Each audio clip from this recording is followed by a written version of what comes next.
Don't forget, coming up in the show today, we got lots of great stuff as the Big Ten baseball tournament starts on Tuesday. We'll get to that in just a second. Northwestern women's lacrosse in the Final Four.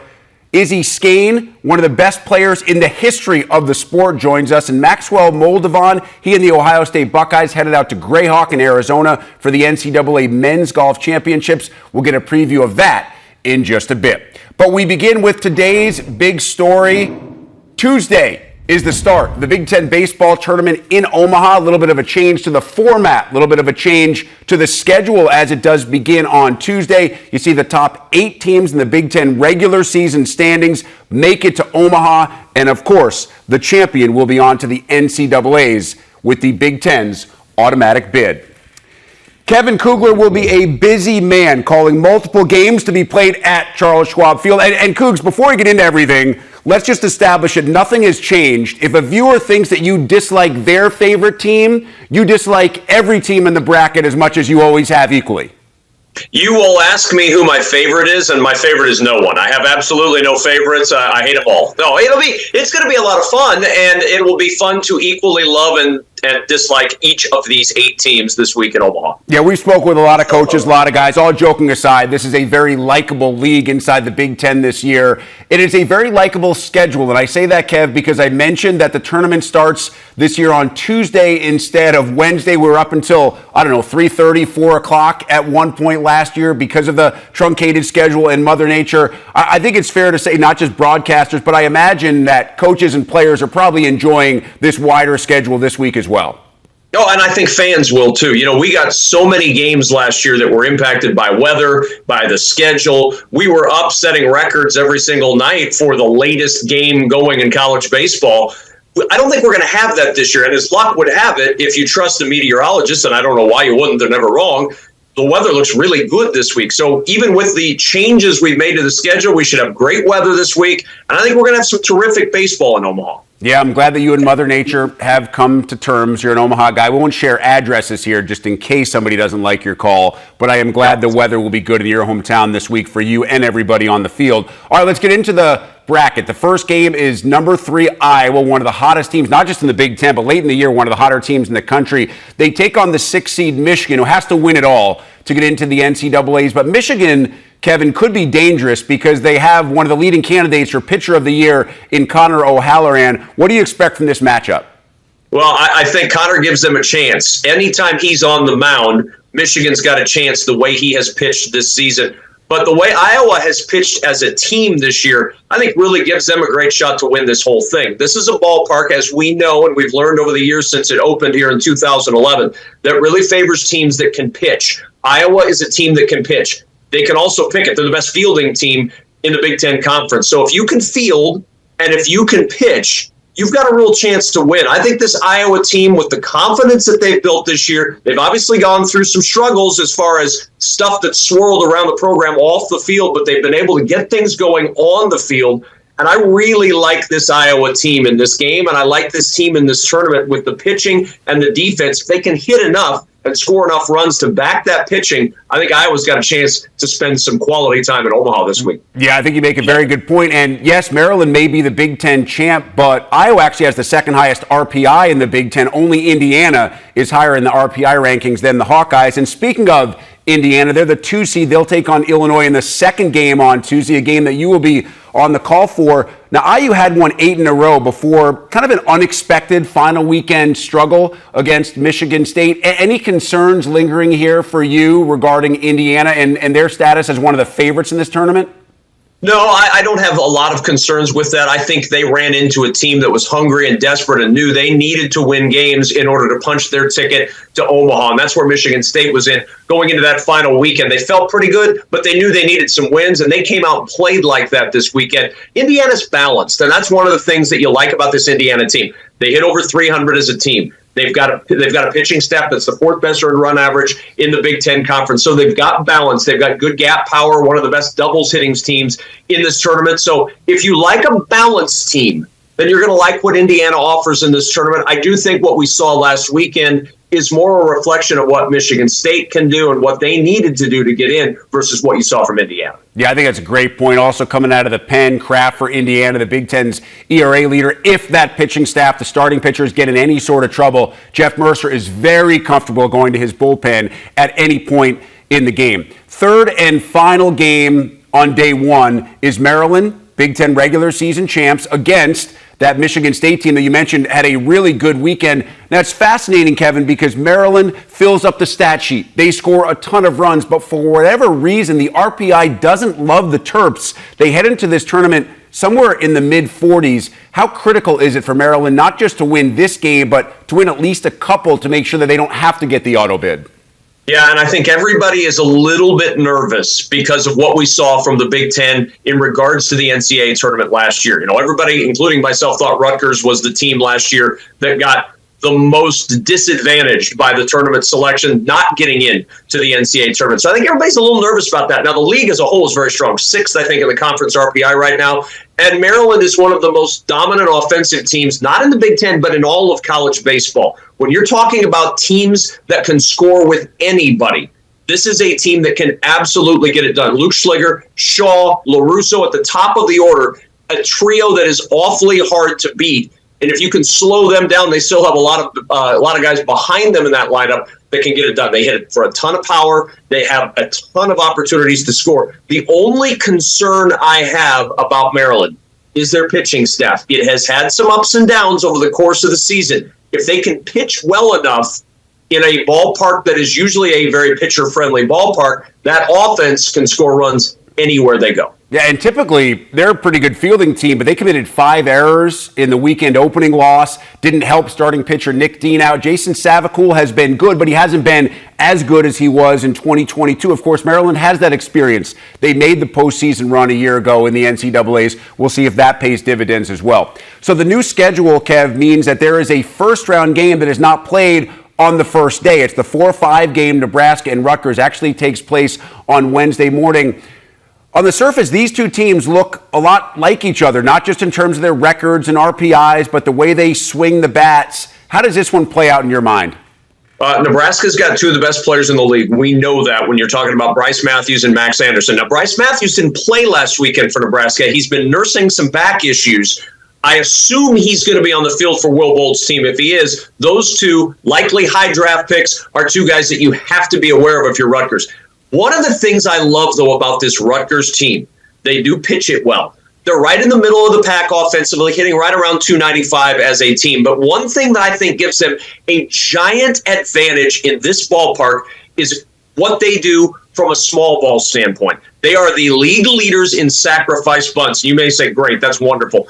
In this ballpark, I think it is. I think it's a big deal to be able to advance a runner and manufacture runs in this ballpark over the course of a warm week in Omaha. Rutgers does it better than everybody else. We don't see the small ball game much anymore. And while Rutgers is not Augie Garrido-like small ball back in the early 2000s when Texas was bunting every time they had a runner on first base, they are not afraid to lay down a bunt and advance a runner into scoring position. It's one of the reasons why, if you're looking for a team to, be motivated this weekend, look for Rutgers. They didn't get in last year to the NCAA tournament. They are right on the edge of getting in this year. This is a really big game in this tournament between Nebraska and Rutgers. Huskers will have the home field. Does Rutgers have the motivation that they drew from last year to push forward this year? I just want to clarify, was that a little bit of a humble brag about how long you've been covering college baseball that you just dropped an Augie Garrido out of nowhere? It is something. I've been around it a while, and I've seen a lot of Augie Garrido baseball back in the day.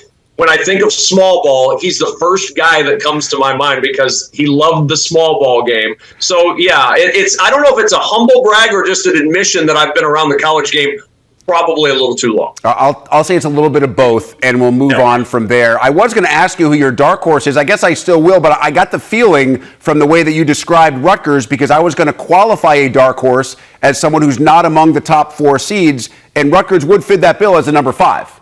Yeah, I kind of like them as my dark horse. Nobody's turned more double plays this year. That's important in this ballpark. Nobody's sacrificed more in the Big Ten than Rutgers. That's important in this ballpark. They do have some pop, 64 home runs, 99 doubles, so they can put it in the gaps. And if you put it in the gap in this ballpark, outfields are huge. A lot of room to run out there for outfielders. A lot of room to run on the base paths if you can get it out there. So if you're talking about a team that outside the top four has a legitimate chance to win the whole thing, I think Rutgers. And don't discount the fact that last year Rutgers felt like they got jobbed by the NCAA search committee, and the NCAA committee didn't put them into the tournament. I think that has to play a role this year, because they know if they come into Omaha and perform well, they're going to make it really difficult for the NCAA to keep them out this season. All right, so let's finish by bringing the entire field into the conversation. Among the entire 8-team field that takes the field in Omaha on Tuesday, who's your favorite to hoist the trophy on Sunday?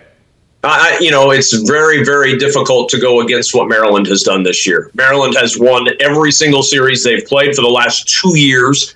They have not lost a series since 2021, which to me is remarkable. I mean, you have a bad weekend, you lose a series, but this Maryland team over the last 2 years, back-to-back regular season champs, they just don't lose series, and I don't think they're going to lose this tournament. I think their offense is overwhelming at times, and I think once it starts rolling, it's really hard to get stopped. I like this Maryland team, and put a little asterisk on that Iowa squad as well. There's a lot of things to like about Iowa, including the way they've played down the stretch this season. Iowa is the second favorite, but right now for me, if you're looking for an overwhelming favorite, it's got to be the regular season champs. Asterix, Augie Garridos, and everything you want to know about Big Ten baseball from Kevin Kugler. Cougs, you're as good as it gets. We appreciate the time, my friend. Always a pleasure, Rick. Thank you for having me. Northwestern is one of 4 teams still remaining playing for this year's NCAA Women's Lacrosse National Championship. Wildcats take on Denver in one of Friday's 2 semifinals, Syracuse and Boston College on the bottom half of that bracket. Big reason why the Cats have been so successful this year, the play of Izzy Skane. Your big stat presented by Gatorade shows you that Skane is just 2 points away from tying Shannon Smith for second all-time in women's lacrosse history total points. Hannah Nielsen, currently the head coach at Michigan, the all-time leader with 398 points. And we are thrilled to be joined now by Izzy Skane for today's big interview. Izzy, before we get too deep into the details and all the minutia of what you guys have left, what's the feeling been like after the quarterfinal win over Loyola? You want to enjoy it, but you also want to get ready for what's next. Yeah, it's been amazing. I think we're all just super excited to get an extra week to hang out with our best friends and play lacrosse. We're very lucky. There's only, like you said, only 4 teams that are still playing, so we definitely don't take that for granted. And I think winning that quarterfinal game was just a nice feeling to know that we weren't done yet and we were going to have another week to kind of do what we can do to hopefully be successful at the end of the year. And yeah, it's been awesome. The team couldn't be more excited. We're just trying to enjoy every day. It's been beautiful weather here in Chicago, and yeah, we're just having a good time trying to get ready for what's going to be a really good game on Friday. Denver is an amazing team, so making sure we're kind of locking in, making sure we're continuing to improve. And yeah, it's been awesome so far. Well, you guys have had a great year. Regular season was terrific. You win the Big Ten tournament, and then you open the NCAAs. You get a very familiar opponent in Michigan in your first game, and they really did a great job defensively. I think for a lot of people outside, it was maybe closer than expected, just that 1-goal game as you come back in the fourth quarter. What did they do early, and how did you guys eventually solve it to earn that date that we just talked about against Loyola? Yeah, it was an amazing game. I think Michigan's an amazing team. Like you said, we've seen them a couple times this year, and each game has been a great game. They're a very strong team with very athletic girls, and I think they just came at us hard, and it obviously did a good job for a couple quarters, and thankfully we could kind of pull it out at the end. We were having a little bit of a hard time scoring at the beginning, and then thankfully got the goals when we needed them. But yeah, they did an amazing job. The Big Ten's just been awesome this year. All the teams are always so competitive and so athletic, and I think Michigan especially is just an amazing opponent, and we've seen what they can do and Hannah Nielsen can do. And yeah, it's been awesome to be able to play them a couple times, but that was a little bit closer of a game than we had hoped for, but pulled it out at the end, so that's all that matters. So what was the difference then offensively specifically between that game against Michigan and then a game against a really good Loyola team on the defensive end, and you double your point total. You score 16 against Loyola in that game. What kind of clicked for you guys offensively that maybe wasn't there, at least early, against Michigan? Yeah, I kind of think it lit a little fire under us. I think we went into the tournament #1 seed, and we never wanted to act a certain way because of that, and we wanted to continue to improve. But when you have a close game like that, where a lot of the girls are worried that that could have ended our season, you kind of go into that week of preparation with a lot of urgency and making sure we're really locking into what we need to do to be successful on the offensive end. And I think we went into it with a very carefree, aggressive attitude, and you could see on the offensive end that was resonating, and we were getting the goals we wanted. But yeah, I think we just went at it hard, made sure we were kind of putting everything out there. We talk a lot about if the season's ever going to end, we want it to end on our terms, and offensively that's kind of what we did. We just focused on going hard to cage and getting the looks we could, and all the girls around me did such an amazing job opening up those looks for me, and everyone else got the chance to finish when they got the ball as well. So it was awesome. It was a really good game. Yeah, you had 7 goals in that game. That's against a Loyola team that ranked as the second best defensive team in the entire country over the course of the year. They were giving up about 7 goals per game. And now the funny thing is, your semifinal opponent is Denver, who is the best defensive team in the country by far. They're giving up fewer than 6 goals per game. So how much does kind of facing a team like Loyola that makes its money on the defensive end and doing what you did help you as you get ready for the semifinal matchup against Denver? Yeah, I mean, it was amazing. It was a great practice for us to kind of go against the defense that's going to be super aggressive. You saw them being physical the entire game, and that's a lot like how Denver plays. And they're both amazing defenses, and I think it's very exciting to be an offense that kind of loves games like that, loves defenses that are going to give it to us, and we'll try and give it right back to them. And I think we're all just really excited to kind of see what we can do against a team that's done so well all season defensively. And it'll be awesome. I think it's a really good test for our offense, and just seeing what we're made of and seeing how many different places we can attack from. And I think it'll be a really fun game, I think, really back and forth, and I'm very excited to see how our offense can kind of combat such a good defense. It'll be awesome. I'm glad you brought up the physical aspect of the game, because I think with your combination of athleticism and size, and Aaron Kuykendall, another player who can certainly take some hits and still score offensively, what kind of advantage does that give you guys against teams who you know are going to try to body you up as much as they possibly can without drawing flags? Yeah, I think it's awesome. I think our team's a really, really tough team. We kind of pride ourselves in being able to handle situations like that and just kind of tough it out. And I think it makes it really hard for teams to get to us when you don't really see things like that affect us. And I think all the girls on the offensive end do such an amazing job of handling that. And our team at practice is more aggressive than any other team we're going to see playing in the tournament or playing all year. So they gave us really good looks so that by the time we get to games, we're just kind of used to those slap checks to the hands and physicality.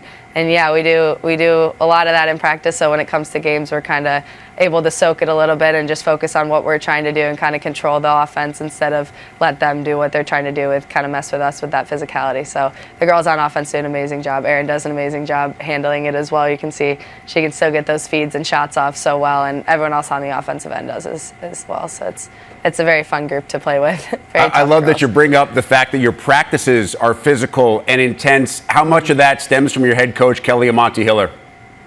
Yeah, a lot of it. Kelly is very into the aggressiveness, very into practicing like you're going to play, and our scout girls give us such amazing looks. They focus up and study the other teams that we're going to play and make sure they're kind of giving us looks like the ones we're going to see when the game happens, and that's all from Kelly. Kelly really motivates people to do whatever they're going to do for the team to the best of their ability, and I think people do such a great job with that. And yeah, she's so competitive, so aggressive, and she wants the practice setting to emulate what we're going to see in the game. And we always talk about the toughest opponent should be ourselves, and if we do that, that'll lead to hopefully success when game day comes. So she does an amazing job with that. Now, for the second time in your career, you've been nominated as a finalist for the Tewaarton Award, which goes to the best player in all of college lacrosse, but it's pretty fascinating this year because Aaron Kuykendall joins you, 2 players from the same team as finalists. How special is it to be able to share that award with Aaron? Yeah, oh my gosh, it's so amazing. I almost cried when I found out. She's so amazing, and I think she's kind of gone under the radar for a couple years now. I don't think she gets even half as much credit as she deserves because she really runs our entire offense, and I wouldn't be half the player I am without her. And having her on the team for the last 4 years has just been the most fun, most amazing thing, and she makes me such a better player and makes everyone else around her such a better player. She's just got an IQ that is unbelievable, and obviously you can see what she can do physically as well. And I could not be happier to have her there that weekend. It's going to be so much fun celebrating each other, and just it's going to be a blast. I hope she wins. I hope I can celebrate her, because I really think she's phenomenal, and I couldn't be happier that she's in those top 5 with me as well. Now, in all likelihood, this could have been your 3rd consecutive year as a finalist for that award, but you missed all of 2022 with the injury. How hard was it for you to be on the sidelines, rehabbing, watching instead of playing?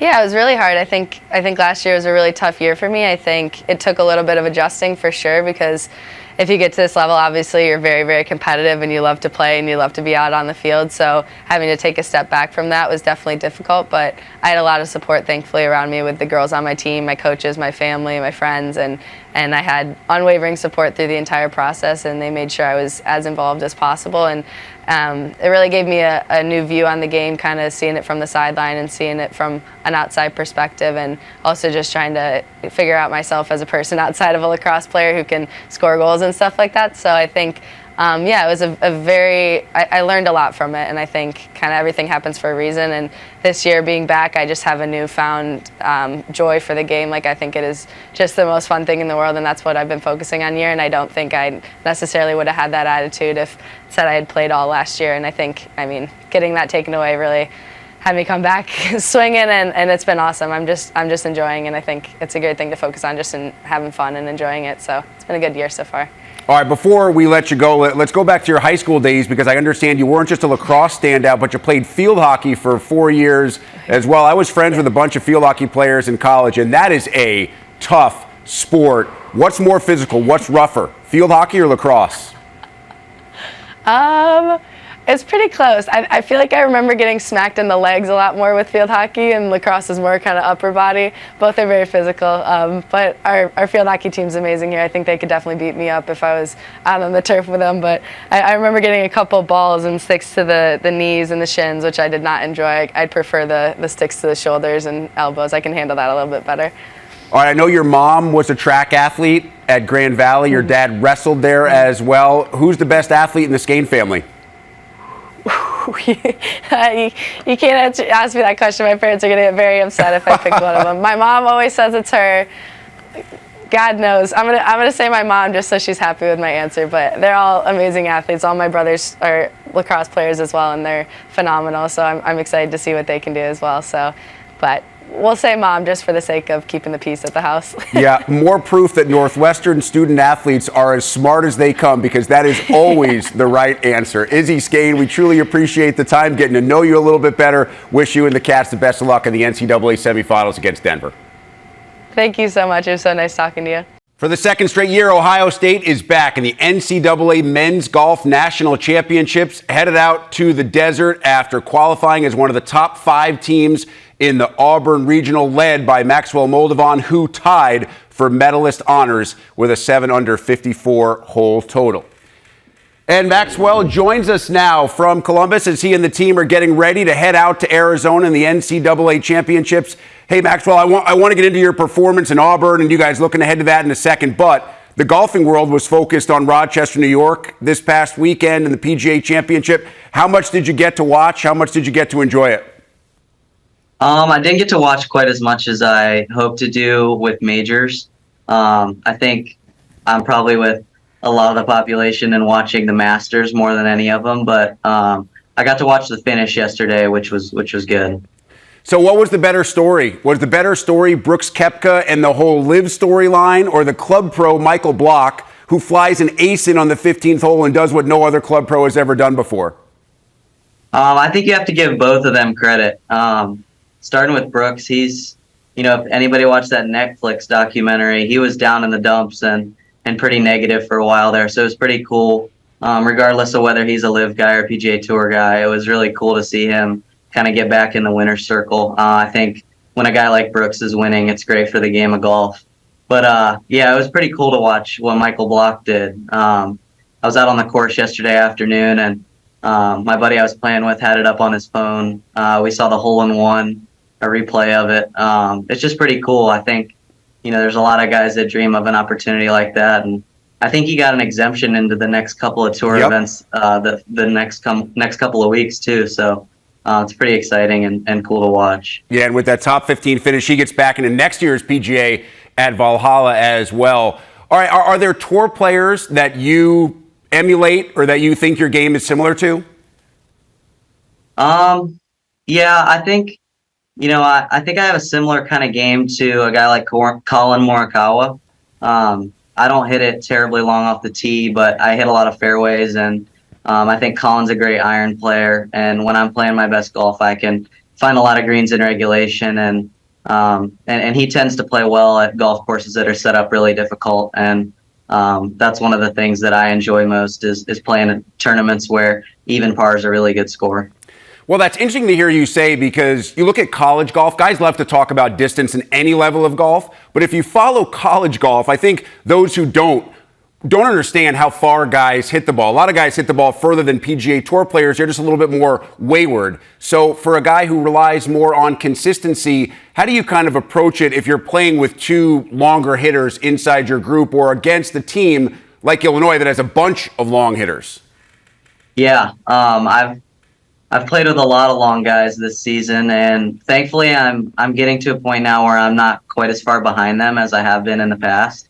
But I think the main thing is trusting my ability with, short irons and wedges, that I'm going to be able to make up the couple of strokes that I might lose in distance with approaches and around the greens with short game. I played with a guy, Gordon Sargent from Vanderbilt, last week, and he's probably the longest player in college golf. He was consistently probably 30 or 40 yards ahead of me all week, but I definitely think I gained some shots on guys that are longer when it comes to wedges and short game. Yeah, well, you outplayed him, and individually in that regional, you start your final round on the 10th hole, and you had kind of a quiet inward 9. You made a birdie on the 13th, the par 5. Then you make the turn, you par 1, and then you go birdie, birdie, birdie on 2, 3, 4 to take the individual lead. How aware were you at that point of where you stood in the individual race and maybe where Ohio State stood in the team race as well? Yeah, so they had a live leaderboard behind the 18th green, which was my 9th hole. So I got a little bit of a peek at that just to kind of see where I was at and where we were at. And I saw a guy from Colorado State that I played with the first day. He was still in the lead at 7 under, and I was at 5 at the time. And I saw that as a team, we were just slightly inside the number. So going to the front, I knew I just had to continue to do what I had done the whole 45 holes leading up to that point. And I just played pretty patient golf all week and hit a lot of fairways and greens and tried to give myself as many birdie opportunities as I could. And I hit one in there pretty close on the second hole after making a good par putt on number 1, my 10th hole, and just saw some putts go in on 2, 3, and 4.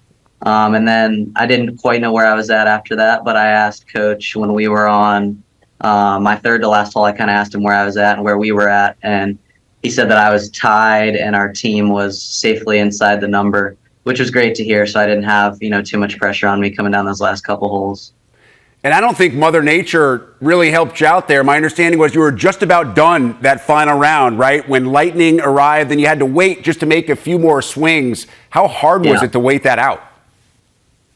It was difficult, but it wasn't too bad, just because I was at a position where I knew that the main goal coming into the week was that our team was going to advance to Greyhawk and play the national championship. And we were, I think, 8 or 9 shots inside the number safely when that weather delay got called. So I didn't have, a ton of pressure or anxiousness about where we were at as a team. I definitely would have liked to hit at least my approach shot. I was kind of in my routine when the horn blew, but I would have liked to have been able to hit that. But, the way I look at it, everything happens for a reason. And I'm just super excited that our team was able to make it back. And the individual win, I've been close a lot this season, so it's nice to see my name at the top of the leaderboard come the end of 54 holes. Yeah, that's an understatement. Close a lot. You've had a remarkably consistent year, 10 top 10s in the 12 events, and then you break through.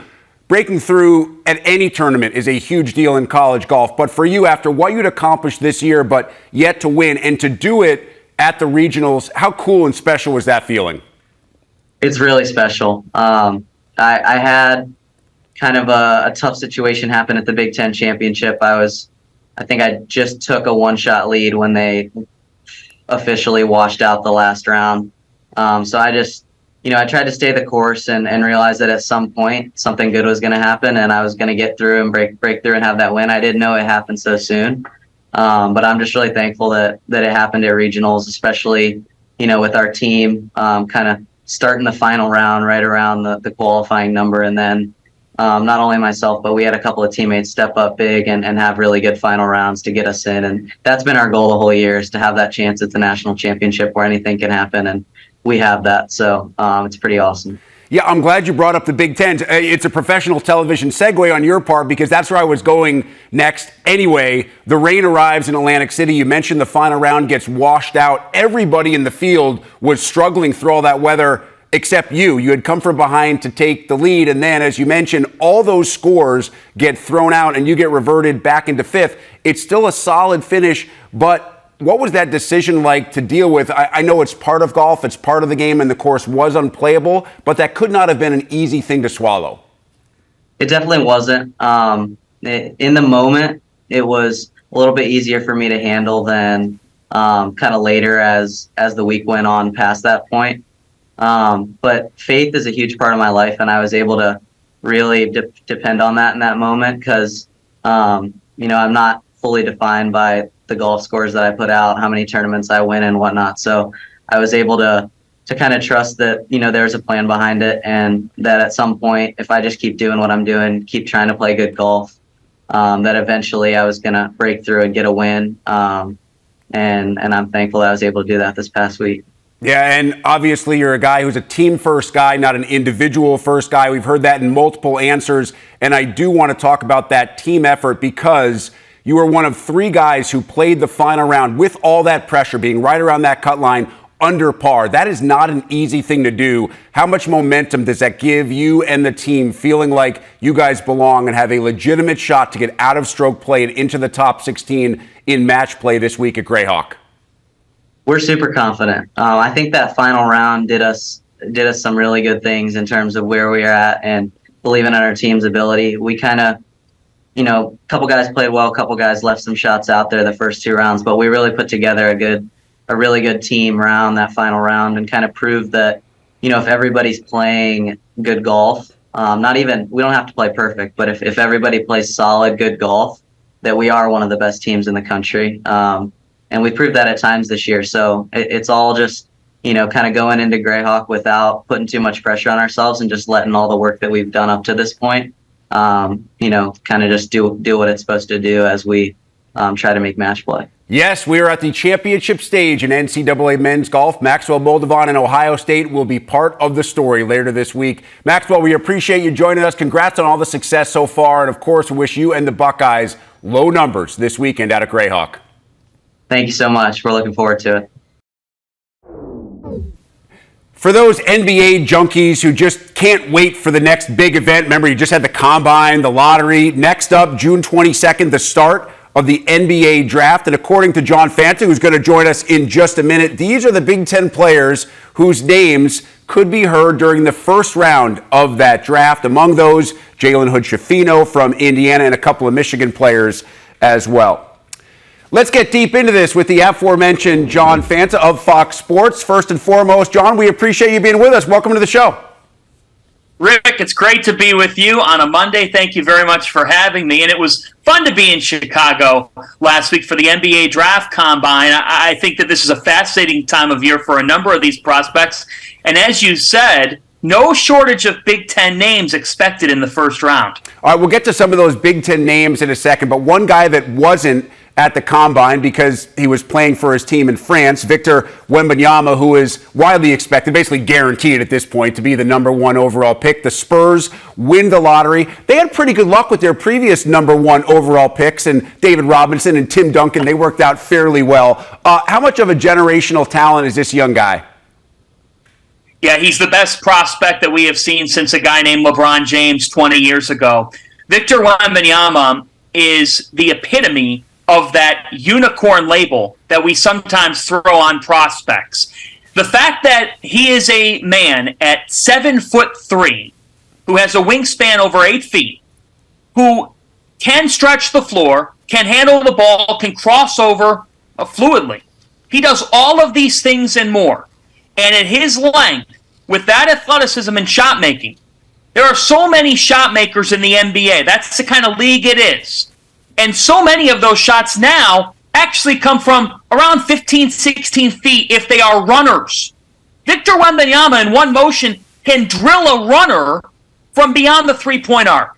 He is a special talent, and yes, I imagine the Spurs did some celebrating in Chicago last week at some nearby establishments. Yes, we could hear it all the way here at the Big Ten Network, just about a mile and a half away from those establishments. The first Big Ten player that you and most NBA analysts have going off the board is Jalen Hood-Schifino, probably right at the end of that lottery to just outside the lottery. That's where he's kind of slotted. What's Hood-Schifino's appeal at the next level, John?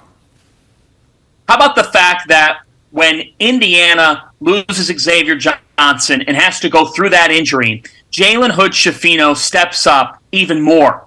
The fact that he could take on the point guard responsibilities in the Big Ten.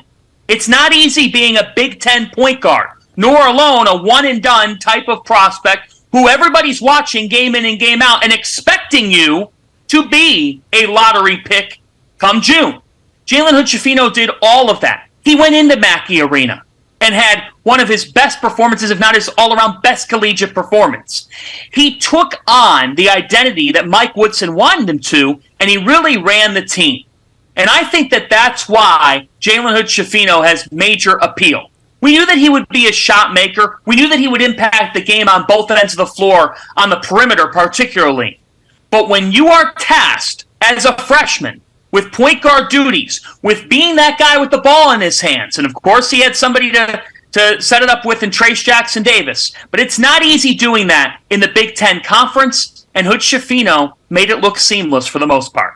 John, your mock has with the very next pick, Jett Howard going number 15 overall. How much is this an upside pick, considering obviously the level of talent that we saw, but there certainly were spots of inconsistencies in his game, which are to be expected as a freshman? Well, Jett Howard told Andy Katz last week, if you haven't seen it yet, Michigan on BTN Social, that he's as great of a shooter in this draft class as anybody. And look, that's the reason why Jett carries so much weight in these draft rooms, because you're talking about someone at 6'8", who can make those shots and has the positional size to impact games. In the NBA, any talent evaluator in 2023 is going to look first and foremost at positional size. Wings are a priority. And Jett Howard can stretch the floor. He has a high level of IQ. When you talk with people around the game, and last week in Chicago, just talking to them, asking them about Jett, they said, hey, Dad's traits, they rub off well on son, because Jett plays the game with a certain feel, a certain effort level that can translate. Defensively, are there areas where he looks to grow on in the NBA? Of course. But what you look for is the effort piece there. Absolutely it is. Jett Howard wants to be a good defensive player. So when you piece together the shot making in a shot making league, the length, and the overall IQ, the overall feel for the game, he makes the right plays in the course of the game. The genes certainly help there. That's why Jett Howard is a guy that a lot of people really like. And I would say that his stock has steadily risen. And I would say that the versatility factor is a big reason for it. You mentioned the defense, and if there is a question with Jett, that's where it is. That's also the case with the next prospect who you expect to go off the board in your mock, Bryce Sensabaugh. I think defense there is the bigger concern than it is with Jett. There's no question about Sensabaugh's ability to score and to fill it up. He is big enough and strong enough, even as a young guy at that position. But is this at all a risk to go inside the top 20 with a guy who does have some issues defensively coming into the league? Rick, I do think that there's a risk piece to it, but I don't think he's going to be on the board past 23, 24, 25.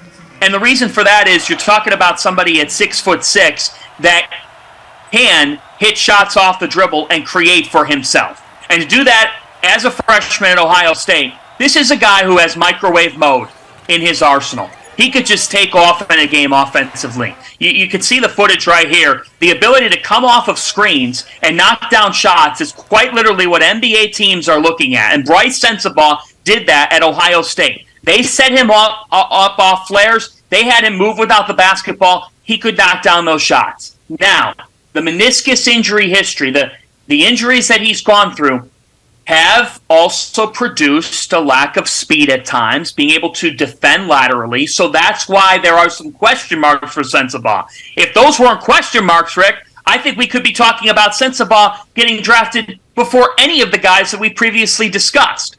So how do you work through that? Well, what you're looking at here in the NBA is a current climate where there's not a lot of rookies who are coming into this league and impacting playoff teams at a very high level. But there are rookies who step up. I think of a Keegan Murray being one this year with Sacramento, who can step up and understand their role. You're not drafting Bryce Sensabaugh for his defense. You're drafting him to bring in, right now, another rotation piece that can be a shot maker. That's what this league is based on, and that's why Sensabaugh can fit. Yeah, I'm intrigued that you brought up Keegan because I think it could potentially help Chris Murray in this year's draft, who you have in your first round. But the last Big Ten guy who you have inside your top 20 is a second Michigan man going inside the top 20, and that's Kobe Buffkin. And you're not alone here, John, because there are a lot of folks out there that believe that Buffkin is rising up boards as much as maybe any player in this draft, certainly over the last 4 to 6 weeks. Why do you think that is? Well, I think it's because of the amount of things that Kobe Buffkin was able to do. The fact that he could impact the game off the dribble to the degree that he did. The fact that he could make plays for others is what intrigues people. He's not just a shot maker. He's a 3-level scorer who's multi-dimensional in his approach. And that's why he's rising. He actually can make plays for others. You look at the fact that he averages 3 assists per game this past year, that he averages close to 5 rebounds per game. He's a good rebounder for his size of 6'4". And oh, by the way, he shot the ball close to 50%. Kobe Buffkin was so multifaceted in the way that he played at the Big Ten level. To do that at the Big Ten, there's just not a lot of guys who could sit here and say, yeah, I averaged 14, 5, and 3. And he did it. He did it for Michigan. So his stock has risen tremendously, Rick. It's really something, because I talked with executives and some scouts last week, and there was a portion of those who said, well, because I asked, Jett Howard or Kobe Buffkin, which Michigan guy? One scout told me it's like splitting hairs. I really like both of them. Wow. I like the way they play the game. They're both pro-ready. A couple, as the week went on, were talking about the fact that Kobe Buffkin could be a top 10 to 12 pick in this draft. They wouldn't be surprised. That's the kind of stock that's risen out of him.